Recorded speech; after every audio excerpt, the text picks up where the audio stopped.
अस्सलाम वालेकुम।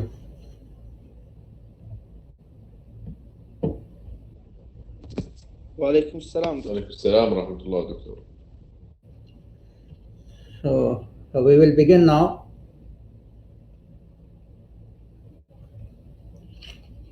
Before starting the actual lecture, I want to tell you that this is a very important lecture. This topic is very important. And after this lecture, you should consider yourself as a team member of fighters who are fighting against diabetic foot. You should not need to wait for your MBBS degree. Consider yourself as diabetic specialist and look around yourself for patients in your relatives, in your friends, in your neighborhood, so that diabetic foot detected at an early stage, even before, that is before any wound or ulcer develop, that is the point. If we prevent that, then we thought that we are successful.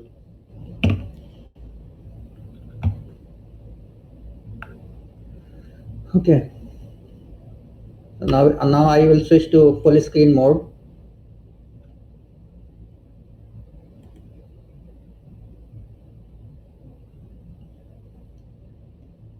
Can you see this now full screen?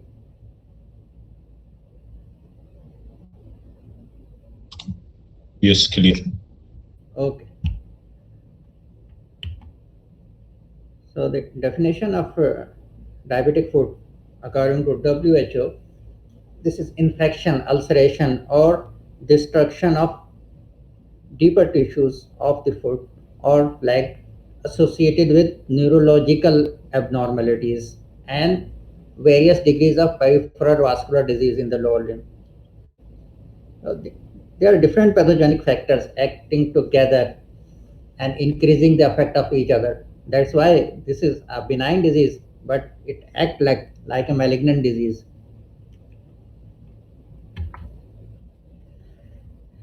Epidemiologically, diabetic foot ulceration are one of the most common complications associated with diabetes mellitus, and it has global annual incidence of 6.3%. The lifetime incidence of foot ulcers in diabetic patients is much higher, that is 19 to 34%. And more than 50% of diabetic ulcers become infected. And 20% of those who develop moderate to severe infection ultimately result in amputation. Amputation can be of varying degrees. Amputation may be a single phalanx, maybe involve one digit, maybe 4 foot, maybe full foot, maybe leg. So it is a progressive disease.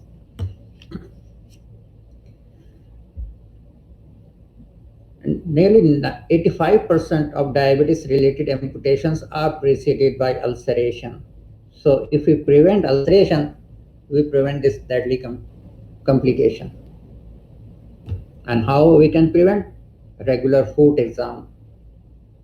Regular foot exam can reduce amputation rate by 45 to 85%.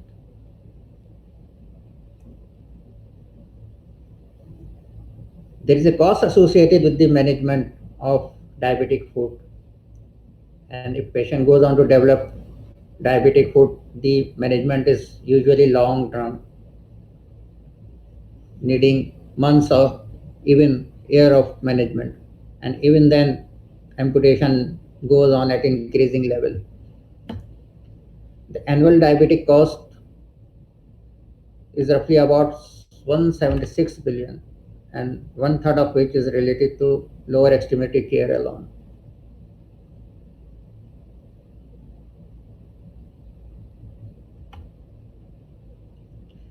You can see the world map here. In different color shade, the areas of low and high prevalence is indicated. You can see the dark brown area has the most high prevalence, more than 8% in person between 35 to 64 years of age. In year 2000, about 15 million of people are suffering from diabetes. And by the year 2030, this is estimated to be about 42 million.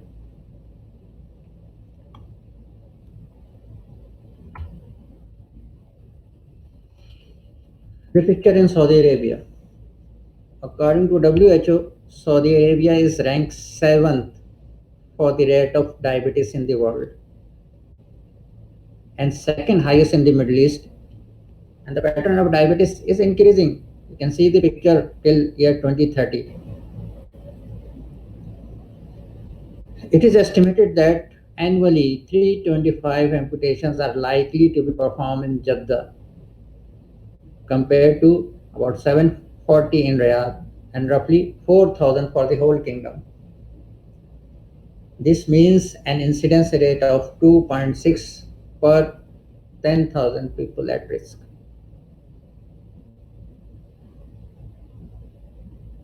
That is why we need to fight against this, and you are the workforce.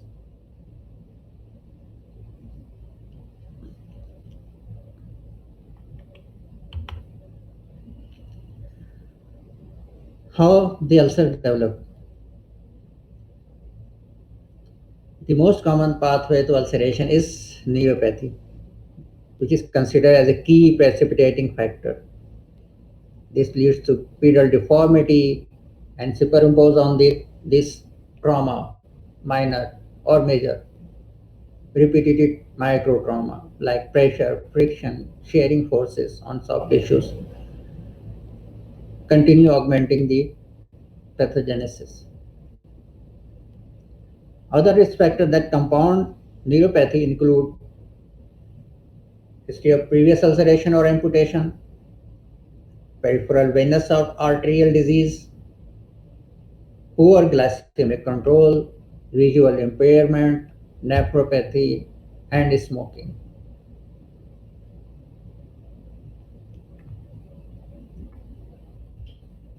So diagrammatic representation of pathogenesis, you can see here three pathways of neuropathy: motor neuropathy, sensory neuropathy, and autonomic neuropathy. All three are contributing.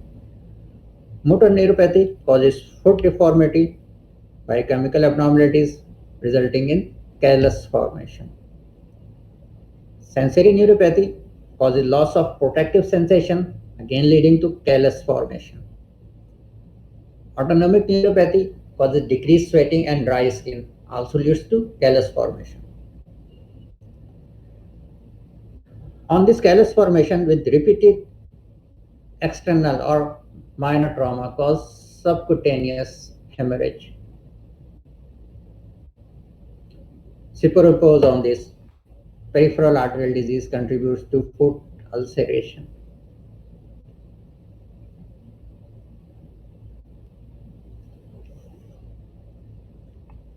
Here you can see the pathogenesis is more detailed, diagrammatic way, but in some more detail. Adding angiopathy to the previous pathway. Neuropathy, three: motor, sensory, and autonomic, as I told before the slide. Angiopathy, it may be microangiopathy or peripheral vascular disease resulting in ischemia.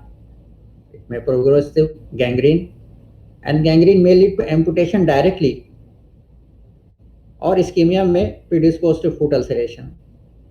Infection may supervene on non-infected foot ulcer resulting in amputation.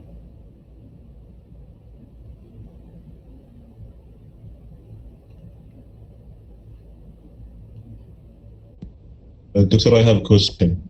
Yes. Regarding to the subcutaneous hemorrhage, so it happened before the ulcer appear? Always? Yes. Not always, but usually. Okay.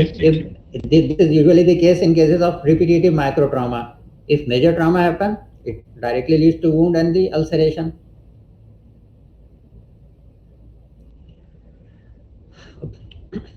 Doctor, the ischemia may cause two things. It gangrene or foot ulcer?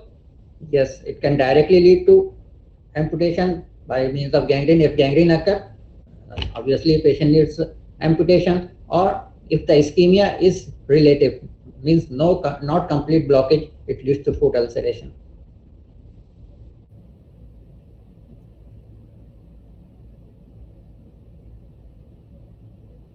Okay, we will proceed. These are few of the examples that we see in clinics. Patient come in any range of wound, maybe a superficial wound on the tip of the digit, or deep ulceration eroding up to the bone, or we may see that patient come with absence of one or more toes. Wound may be clean, or wound may be badly infected, discharging pus, or we can see that wound may be covered with black necrotic slough. So you can expect any range of wounding on the foot.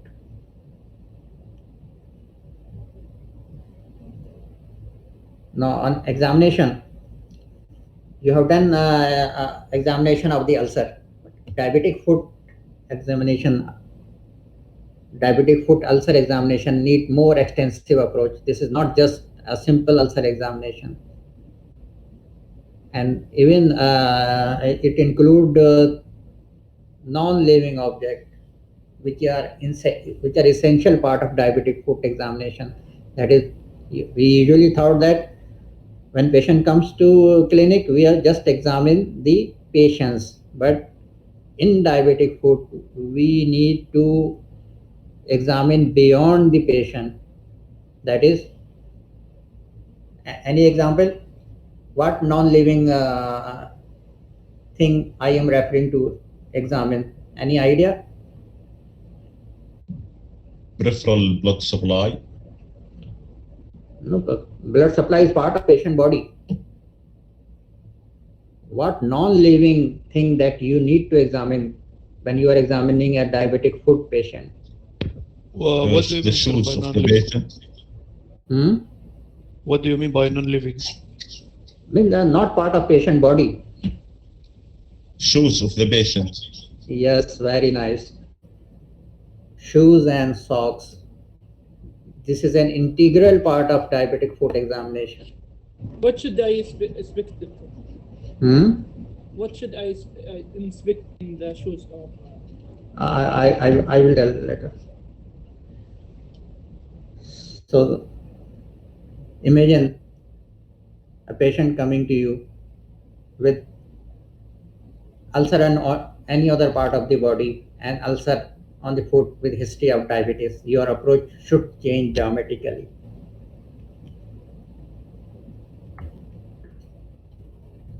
That is why we called it as comprehensive diabetic foot exam. Usually we use this inside out approach, that is examining the patient from inside out. But it is not necessary. You can develop your own practice, but as we are saying in every clinical skill examination, that whatever approach you apply or use, be systematic so that not a single step is missed. So starting from the shoe gear, you should note, are the shoes wide and deep enough to accommodate the feet with its deformities? Patient may have deformities due to long-standing diabetes, and the foot should be like accommodating these deformities. If patient has deformities and he is wearing an ordinary shoes, means it is constricted, the shoes will be narrow, and patient blood supply of diminished, but already diminished blood supply will get more compromised. Especially shoes should have a non-constricting toe box, that is the peripheral part of the foot. Do the shoes show excessive wear? And note, are the shoes too short?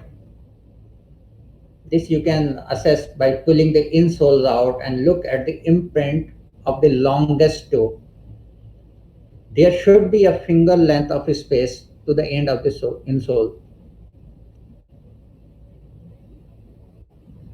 Next, examine the socks. Are patient wearing socks? Are they worn out? Or are they too constricting? Finally, insoles. These are frequently worn out, typically the plantar metatarsal head region and toes, which result in overload of pressure and frictional forces at these locations. And sometimes the patients are wearing too old shoes, the insoles are completely absent. These insoles serve as a sort of cushion between the feet and the shoes. And if this cushion are missing, mean the trauma due to walking is transferred more to the plantar surface of the foot.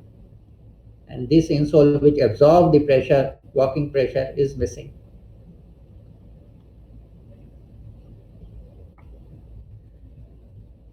Next is dermatological assessment. Make a note of if there is any xerosis, maceration, blisters, is there any tinea pedis, any interdigital pathology, nail pathology, is there any callus, is there any pre-ulcerative lesion or ulcer finally formed. What does When- cirrhosis mean, doctor? Dryness, dry, extra scaling. And when you see a definitive ulcer, you should examine all the features of the ulcer, that is the margin, base, the floor, and is there any discharge, any necrotic tissue in relation to the ulcer.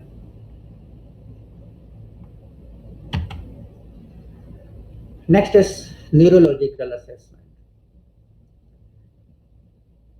This is the most important step. And in neurological assessment, the most important thing is the assessment of loss of protective sensation. This is done by means of a 10-gram Sims-Winston monofilament. Loss of protective sensation is considered a high risk factor for ulceration.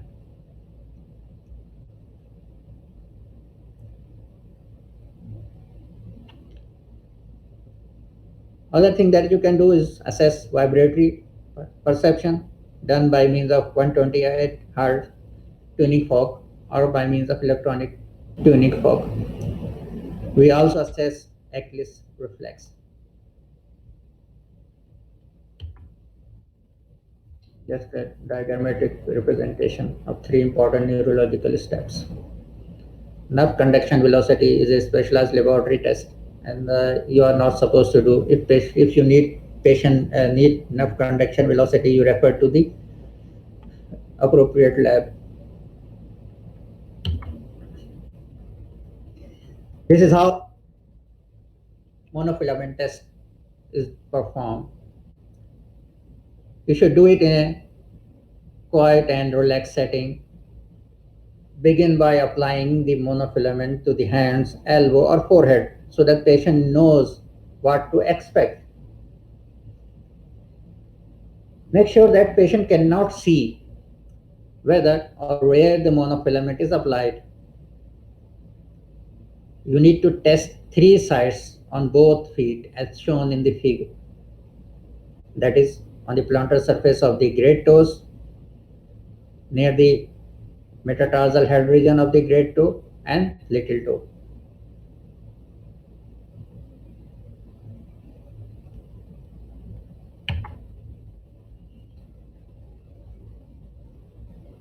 In the picture you can see that how the monofilament appear. This is a straight, thin and sharp object. Touching is not enough. You should apply sufficient force so that the monofilament band, as you can see in the second picture.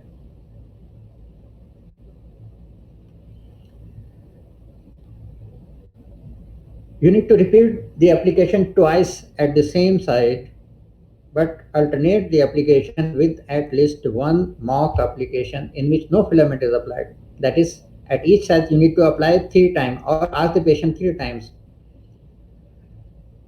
Protective sensation is present at each site if patient correctly answer 2 out of 3 application. If not, patient is suffering from loss of sensations and is at risk of developing foot ulceration.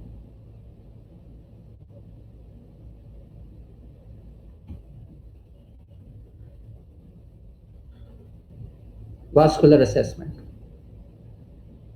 You need to assess pedal pulses, that is dorsalis pedis, posterior tibial, and perforating peroneal.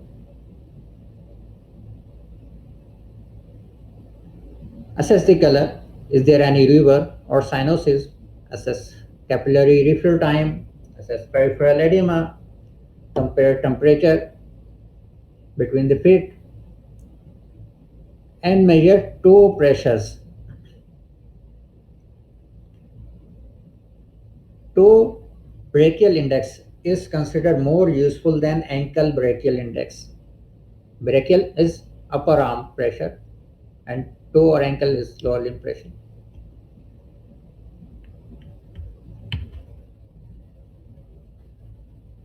Finally, the musculoskeletal assessment.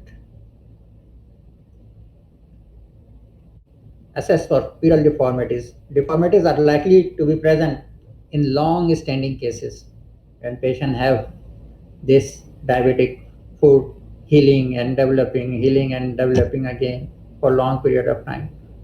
Sometimes the patient has no obvious ulceration, has no history of developing ulceration, but the deformities continues to develop, deforming the foot. You can if you make notice that have a chance that during your salah prayer you may notice that some old people have some deviations of the foot or some these are alteration. These are due to long standing defects in the metabolism of the bone causing pedal deformities. You can expect anything like bunion, hammer toes, bone spurs, plantar flex metatarsal, pes cavus foot deformity. Biochemical abnormalities may include hallux limitus, Achilles or gastroequinus, overpronation. Patient may develop Charcot neuropathic osteoarthropathy. Neuropathy is the key factor. Typical deformities, plantar midfoot, osseous prominence or collapse. Both types can occur. Either the plantar surface become more prominent, that is become extra concave, or collapse become flat, that is Brooker bottom appearance. You can see erythema, edema or warmth. And if there is no open wound, then most likely the cause is acute Charcot, not infection.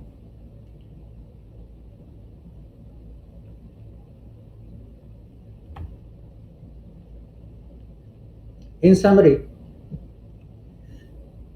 key elements of lower extremity physical examination, beginning with inspection, observe the gait of the patient, how the patient is walking, note any foot morphology like Charcot osteoarthropathy, bony prominences, notice toe morphology like claw toe, hammer toe, number of the toes.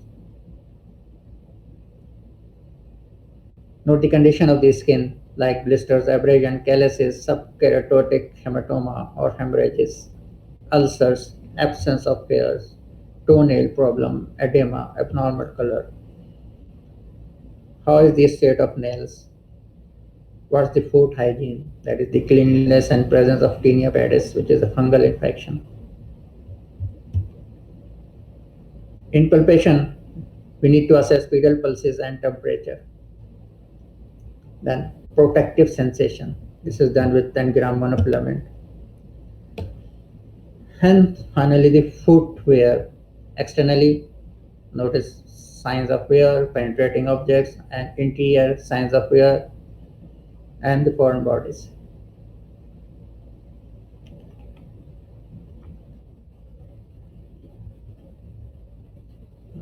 This international working group on diabetic foot has highlighted the following preventive measures.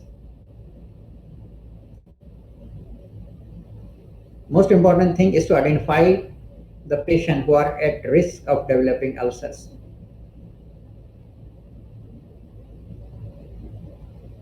Every diabetic patient has been assigned a category. I will show later in the next slide. And depending on this, we need to perform comprehensive diabetic foot examining at frequent intervals. Regular inspection and examination of at-risk foot is required. We need to educate the patient, family, and healthcare provider as well. It is not that only the patient need education. Even the clinicians need to train how to approach these diabetic foot, especially in performance and use of loss of protective sensation test. Then routine wearing of appropriate footwear and treatment of pre-ulcerative signs.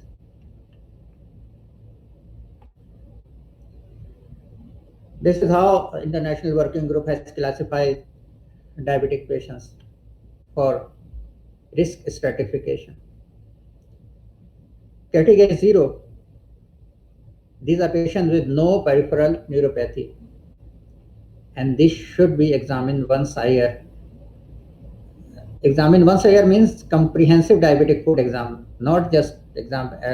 Every diabetic patient, we are just checking. Usually, the clinician check that normal, deal in a normal way, and that is symptom, signs, and hyperglycemia or HbA1c. You can notice that unless the patient is visiting some special diabetic foot clinic, and if patient is not reporting any foot problem, clinicians are not doing foot examination. And we need to educate this. Every doctor who is seeing a diabetic patient should at least see the foot and report it.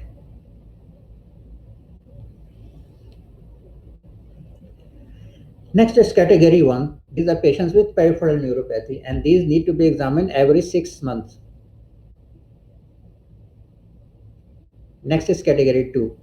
These are patients with peripheral neuropathy with peripheral arterial disease with or without foot deformity.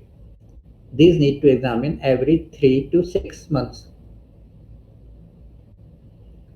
Finally, category 3. These are patients with peripheral neuropathy and history of ulceration or amputation in established diabetic foot. These need to be examined every 1 to 3 months.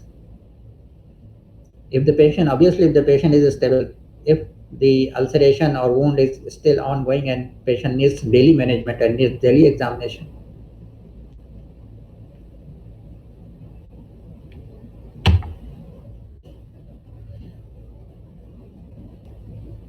American Diabetic Association Standards of Medical Care in Diabetes.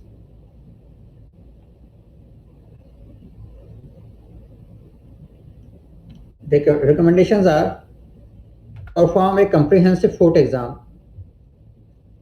at least annually to identify risk factor for ulceration and amputation.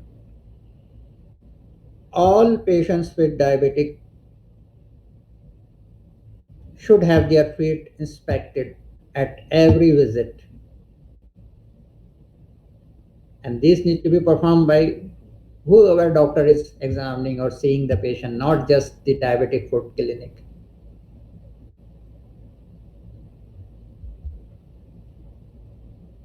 Obtain history of prior ulceration, amputation, Charcot, vascular surgery, smoking status, retinopathy, nephropathy, and assess symptoms of neuropathy and vasculopathy.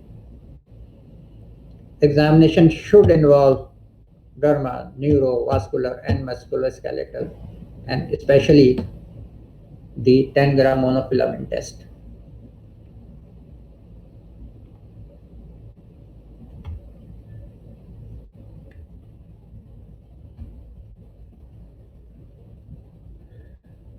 The recommendations are comprehensive diabetic foot exam, use risk classification to make appropriate referral and frequency of visit.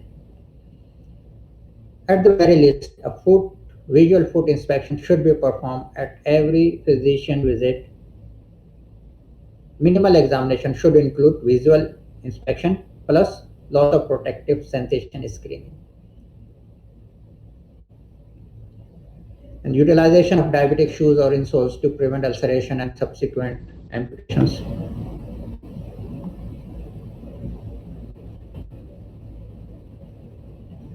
We need to educate patients what to do and what not to do. First, what to do. Advise patient that follow or do this at regular interval as you advise. Ask them to check feet every day for cuts, cracks, bruises, blisters, sores, infection, and any unusual marking. Patient can use a mirror to see the bottom of the feet if they cannot lift them up. Ask them to check the color of leg and feet and come to doctor if there is any swelling, warmth, or redness. Ask them to wash and dry feet every day, especially between the toes. Ask them to apply a good skin lotion every day on the heel and soles and wipe off excess. Don't leave the excess, especially between the digits. Ask them to change socks every day, trim the nails straight across.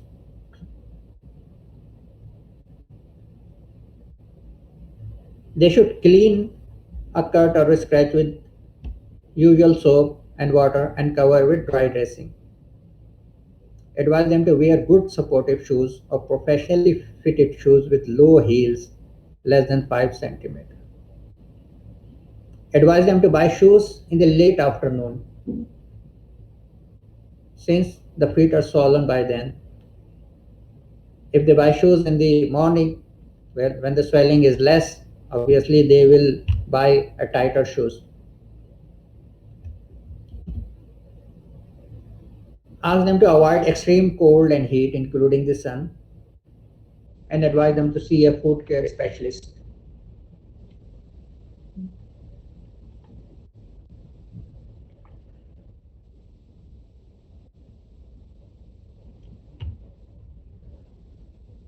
Now, what patient should not do? These are especially important and equally important that what patient should do and should be clearly instructed. Ask them not to cut their own corns or calluses, nor treat own ingrown toenails. They should see the doctor or foot care specialist. They should not use over-the-counter medications to treat corns and wart.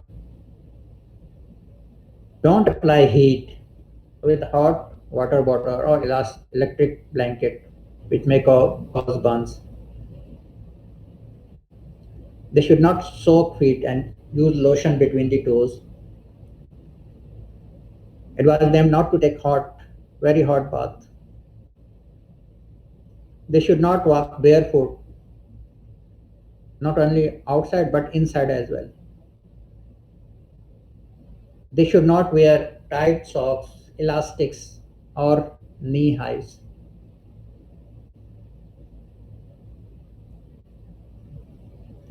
They should not wear over-the-counter insoles, which may cause blisters. They should not sit for long period of time, and they should quit smoke.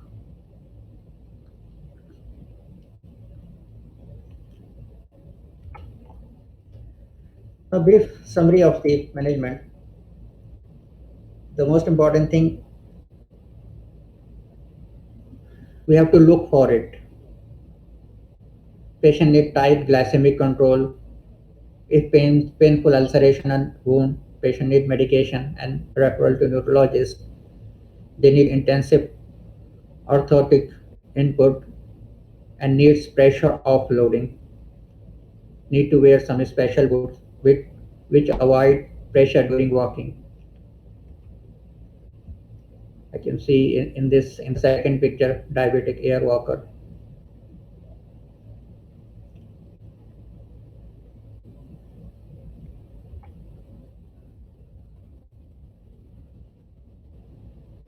We need to consider these things when patient has active ulceration.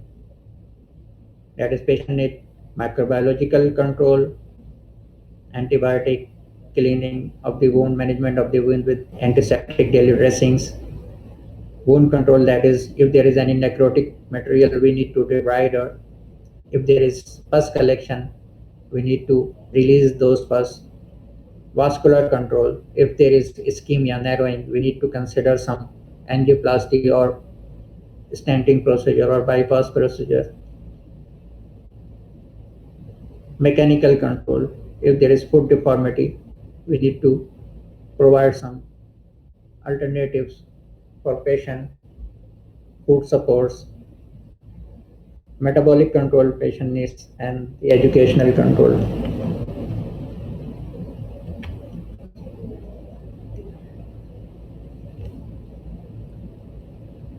Amputation when needed in diabetic patients can be minor amputation, that is involving a part of a toe, that is a one phalanx, single phalanx, or one digit,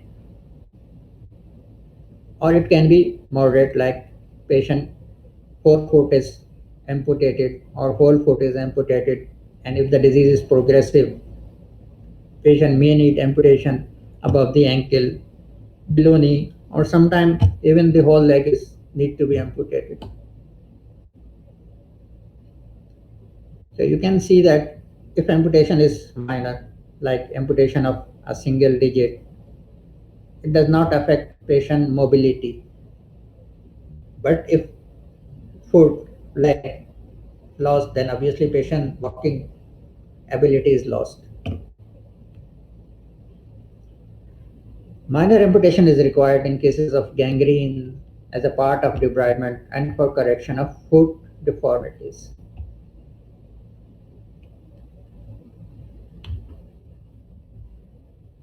Major amputation increases the risks of loss in walking ability, increases mortality, increases the risks of contralateral amputation. So it should be done when strictly indicated, and the level of amputation needs to be carefully decided.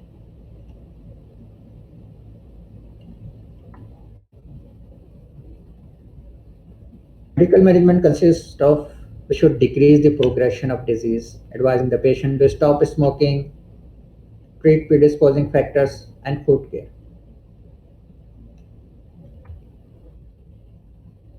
We should increase the blood flow to the lower limb by advising patients appropriate exercises.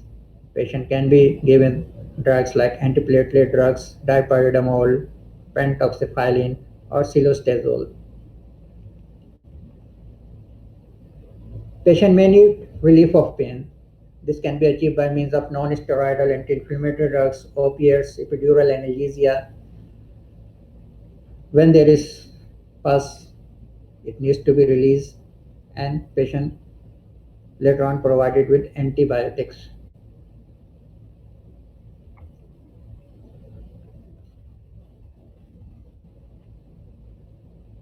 Intervention required are directed at increasing the blood supply.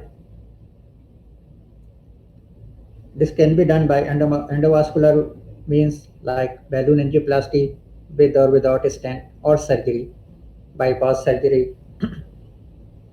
Like anatomical, you can do aortobiofemoral bypass, iliofemoral bypass, or femoropopliteal bypass. Or it can be extra anatomical like axillobifemoral or femorofemoral.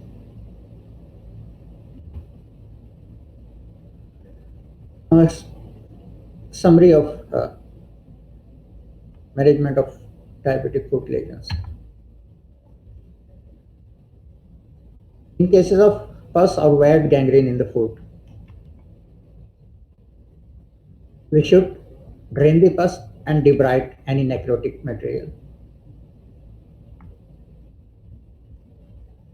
Then assess perfusion, degree of neuropathy and mechanical abnormalities. In case of dry gangrene ulceration, osteomyelitis, we directly go to assessment of perfusion, neuropathy, and mechanical abnormalities.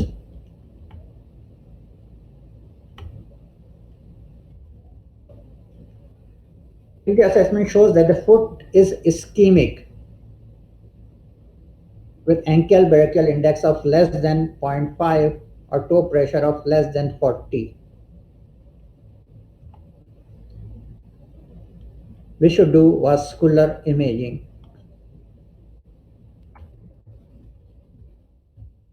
And depending on the finding, patient needs revascularization, maybe angioplasty or bypass.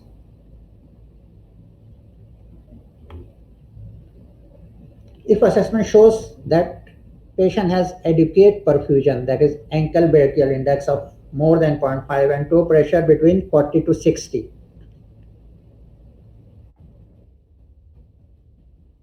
this patient doesn't need vascular intervention, can be managed with orthotic care with or without local procedure.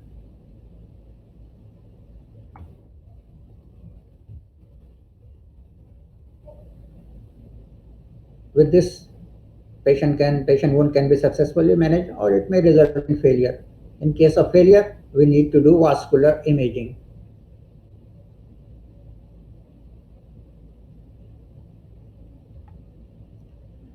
Finally, if assessment shows good perfusion, that is pulses are present, ankle brachial index of more than 0.8 and toe pressure of more than 60,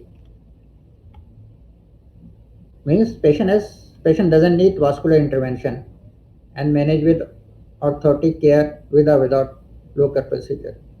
Again, it can be success or failure. Failure is less likely, but if failure do occur, patient need vascular imaging.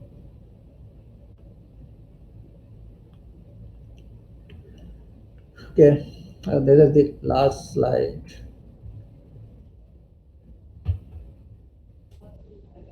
Doctor, Yes. is it necessary for us to know this is the American and grading for the Mhm. time being or not? What?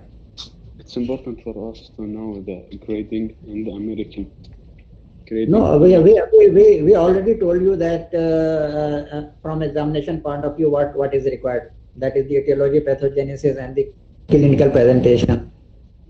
In the But beginning, no, I it is just about our told you that diabetic foot we need to fight, and from now on you should be a member of this team fighting against diabetic foot. So, from examination point of view, not all important, but you should start practically and read this many times so that you can give appropriate advice whenever you see a patient like this. Okay, thank you. Okay, we will break for next lecture is very small. And now is 8:52. Please don't go now. I will take first attendance and then I will break.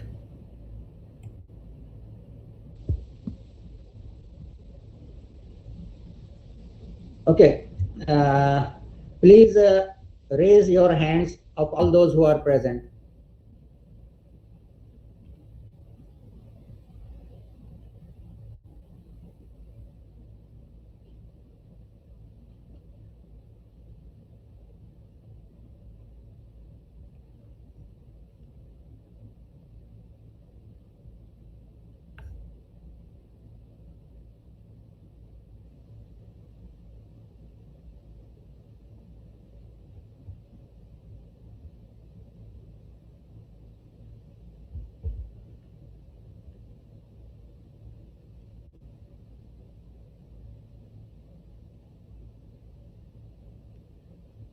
Please don't message who are not present. Doctor, there is a student said he got a problem now in the blackboard. He couldn't raise his hand. He is with us. Who Tell me the name of He that succeeded. student. Okay. He succeeded now. The problem Okay. gone. Thank you. Oh,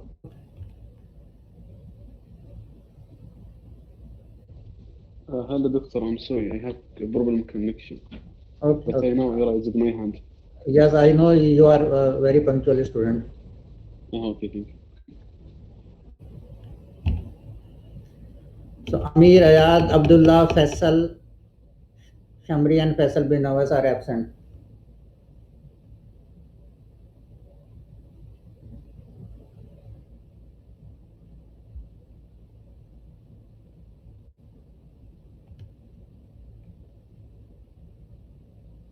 Dr. Sami present. Yes, Sami is present. He raised hand. The last 5 are absent. Amir, Ayad, Abdullah and both Faisal are absent.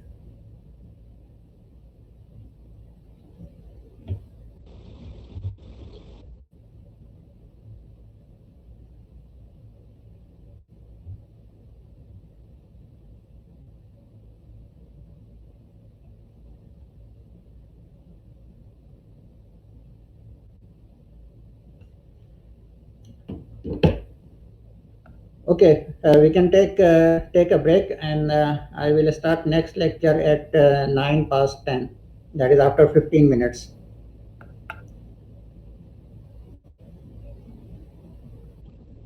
Okay, thank you. Nasir, you want to say something? Nasir Dosri?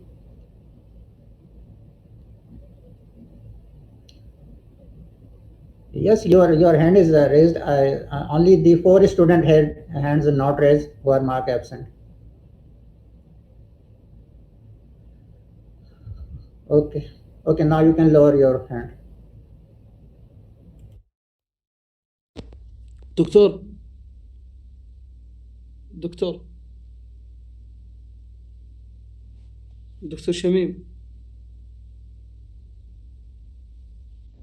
Yes, who is calling?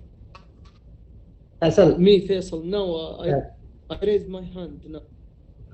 You have attended the lecture? Yes. Okay. What is how we can assess the sensation of the food?